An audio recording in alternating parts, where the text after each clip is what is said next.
A new study showing that our nation's students may be suffering from unprecedented levels of stress.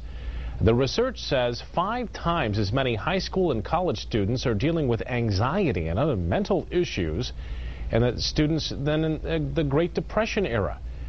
One of the study's authors says the actual number may be higher, considering that students are taking antidepressants. The study did not look at why students have more anxiety, but mental health professionals speculate it's the effects of society increasingly focused on the external, from wealth to looks to status. Brian, I'm here at the live desk right now. The study confirming for some what school counselors on campuses nationwide have long suspected about this.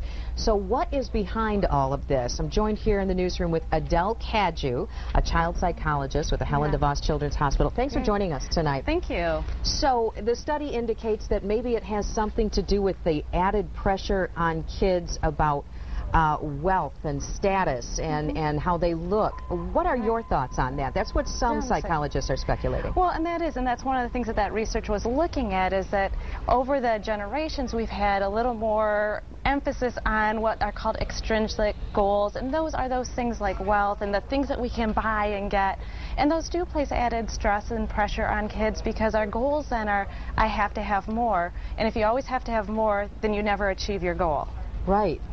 I guess how do you, as a parent, how do you keep that in check then if it's always sort of there's one more thing to get and your kids are always at you about, oh, I want this and I want that, and even the labels, and it can't just be an MP3 player, it's got to be an iPod. I mean, how do you get around stuff like that? Well, you set limits. Yep. You need to set very firm limits that we all want lots of things, but we don't get everything we want, and it's okay to feel disappointed, and it's okay to not have everything that we want. And as long as we're okay with it and we can teach our kids to be okay with that, they're going to feel a lot better. I would imagine, too, that goal setting is part of it. I mean, if somebody wants something, there's nothing wrong with setting a goal and working toward it, you know? And that is a great idea, to have kids learn the experience of how money works and how to try to achieve a goal as opposed to just getting everything just because you want it. How are schools doing in combating the stress level among kids? What's your opinion on how they're doing? Well, I think that the professionals in the school are doing very well, but the kids still are going to have stress, and some of that is placed on themselves as far as trying to achieve.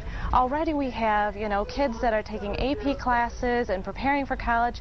Some kids even in junior high are taking advanced classes, so they're getting high school credit, and then in high school you're taking the AP classes to get the college credits, and it just kind of snowballs from there. And so the more pressure as a child you're placing on yourself, the greater the stress you're going to have. So true. Adele Cadieux, thank you so much for joining us from Helen DeVos Children's Hospital. Thank you for your time tonight. Thank you. That's going to do it for us. Thank you for joining us on 24 Hour News 8 at 5. 24 Hour News 8 at 6 is coming up next.